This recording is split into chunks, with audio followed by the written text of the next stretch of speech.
Good morning, you guys. This is Crystal here, and welcome to my channel, Homemaking on the Homestead. And I am just going to do a little chatty coffee with Crystal with you this morning. I was gone again this week. This is why at the beginning of January I really questioned, can I get 2 videos out a week? Because, you know, it takes time, and the filming is probably the easiest part. It just takes more time to edit and do things like that.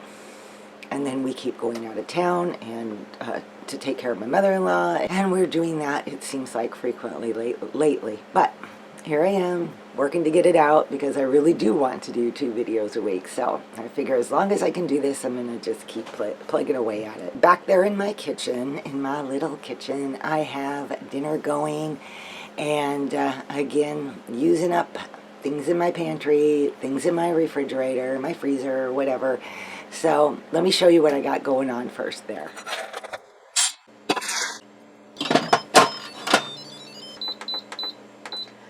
I've got about 2 pounds of russet potatoes that I've washed. They were the last in a bag. Some of them are kind of getting soft, so I decided that this would be something to use up today. I pulled about a cup worth of corn out of my freezer. This is the rest of the sausage that I have left from after I made pizza. I'm going to use chicken for flavoring, and I just have this bouillon powder. I ran out of Better Than Bouillon, which is actually my favorite. And I have some gravy mix here in case I decide to thicken it up. And, of course, my pinto beans that are currently cooking. So with all of that, I am going to be making some potato, sausage, corn, bean chowder. Should be pretty good and a perfect winter meal. Okay, so you got to see all of that goodness, and yep, it's going to be soup or chowder. I find chowder is such an easy meal to make, and it's really filling. Okay, let's see, for a few updates. The weather outside is beautiful. The sun is shining. I'm hoping to get out there here in just a bit. And we're in the mid-40s, so for February, it's like a hint of spring, even though I know spring's a ways off for us, but it still just gives me that feeling of happiness when I see sunshine. And another update was, I think it was the previous Coffee with Crystal, I told you about my grandson swallowing a penny. Just wanted everybody to know. People were saying they were going to pray for him and hoping everything turned out, and it did. Everything just went on through, and he's good. And we are still on baby watch. When I made a comment in the Homemaker's Journal, my last video, about any day now my daughter was going to have her baby. It was actually, she's got like a week to go to her due date, but you never know. And so, I mean, my plan is at this point after talking with her and asking her where and how can I best help you out.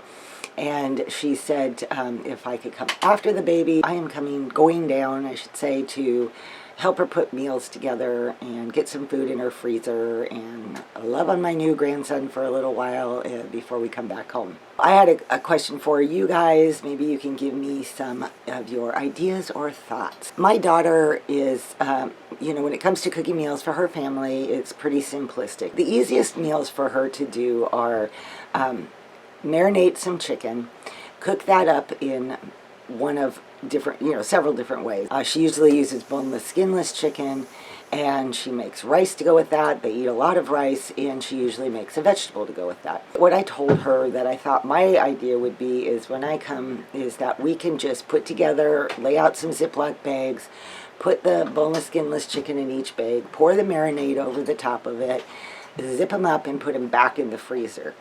That way, all she has to do is to pull it out and let it defrost, let her chicken marinate, and then it's ready to cook, and the rest of it is pretty simple. I'm just wanting to set her up with several meals so that the first 2 weeks, as she's making the adjustment with new baby, that things run smoothly and easily for her. What she was hoping to find is maybe some different types of marinades that you know, might be a little bit of a change from, she does a lot of like teriyaki marinades, she does barbecue, and so what is some other ideas? I don't do a lot of marinate my meat and cook it like that, so that's why I'm kind of, you know, scratching my head thinking, okay, what am I going to do? So I would love to know if you guys have any ideas. If this is something that you do, or you just have an idea for me, or a recipe to send me, or a link, I would love that. The other day, I ran into the grocery store to pick up some fresh fruit and some dairy. I went and looked at some bottled marinade sauces, and I found this one, which is Lori's herb and garlic with lemon juice. I've never tried it. I don't know anything about it, but I thought, okay, well, that's a definite change from, teriyaki or barbecue. So I'm going to take that down with me. And I also, if I had recipes, I told her I don't mind making up the marinades before I get there, putting them in the freezer, and then they're ready to go when I get to her place, or we can make them up when I'm down there. But like I said, any ideas, any suggestions, any thoughts, would you leave them in the comments below? Because I'm looking for new ideas. So today I also wanted to just quickly chat about, which is what I thought about when I got my beans going this morning, is that, with finances being tight and people wanting to do more frugal cooking, I look at a lot of frugal recipes, and I know I've said this before, some people's idea of frugal is not my idea of frugal. I always had, when I was raising a big family, I had 8 kids, and I was feeding those. We lived on one income, feeding all those people.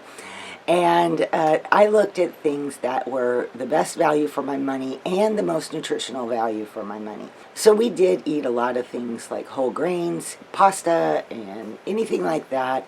And we also ate a lot of beans. It was almost, if I had to classify how I fed my family back then, I would almost say that I tended towards more of a vegetarian diet with meat added in. It's the only way I can think to describe it.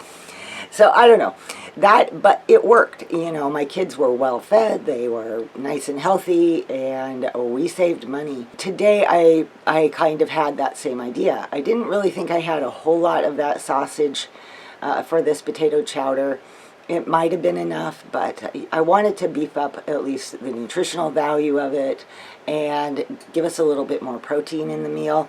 And that is why I decided to add the pinto beans. Here is what I learned over the years of frugal cooking that really made a huge difference in the way that we saved money and the way we ate, cooked, whatever, is that beans can be added to so many different things, and oftentimes you may not even realize they're there, or it's not just a direct bean meal like chili might be or something like that. They can be added into things. My general rule of thumb was always 2.5 cups of cooked beans is about equivalent to 1 pound of hamburger. When I had a recipe that might call for 2 or 3 pounds of hamburger, in order to make the recipe big enough to feed my family, I would then just put in 1 pound of hamburger, and if it called for 3 pounds in total, I would put 1 pound of hamburger in and 5 cups of beans in. This worked all the time. I did a recipe last year at some point with showing you my black bean sloppy joes. That was another frugal meal I made a lot of. And again, it had the hamburger, but then it also had a lot of black beans. Pinto beans, I love pinto beans. They have such a mild flavor, and they're easy to add to so many things.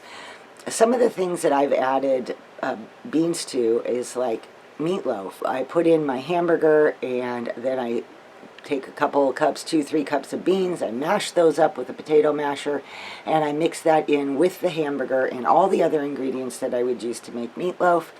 And I had a frugal meatloaf that fed my family and still had good nutritional value.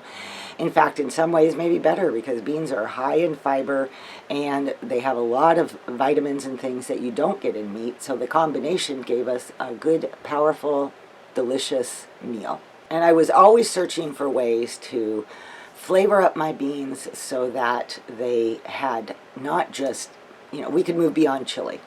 And I did that in one of my kids' favorite meals was Italian pinto beans. I used to have it on my website. I remember having ladies write me and say, oh, we love that recipe, and that was the first recipe from your website I would make, and they loved that. And basically, I was doing the same thing. I was making a pot of pinto beans, and I was flavoring it with more of an Italian flair to it, side to it, So I'd had, you know, Italian seasonings and lots of garlic and, you know, think pizza. What would you do with pizza? So throw in some, maybe a little bit of olives, and I would cut up pepperoni and I would throw that in there. Or if I had ground, like Italian sausage, like tonight, I would throw that in there. But it was at much smaller ratios than if I was making an entire soup pot full of that. So basically, in order to save the money that we needed, if I had any recipe that I felt that the meat could be cut in half or more and beans could be substituted, I would do that. It worked great. To me, that makes a really frugal meal. Also, yeah, I know I've heard from people that they don't like beans, and beans are actually, they take, you know, maybe a little getting used to if you're not used to eating them, but they are so flavorful and so delicious. At least I can say that after eating them for, you know, 40 years now or so, that they are and so full of nutritional value and such a frugal bargain that I think we just don't really look at it like that, and we pass up this great way to save money. So anyway, that's my little plug for turning a maybe possibly more expensive meal into a nice frugal meal. If you all want to share a frugal cooking tip in the comments below, I would love to hear that. And you know, my channel here has all kinds of frugal things that I've done to save money and reduce the costs in the kitchen, and so make sure you check out those videos too if you're looking for new ideas. But I would love to hear some ideas in the comments. You can share things. You know, there's a lot of you who are regulars and you comment all the time, which I dearly love, let me tell you that.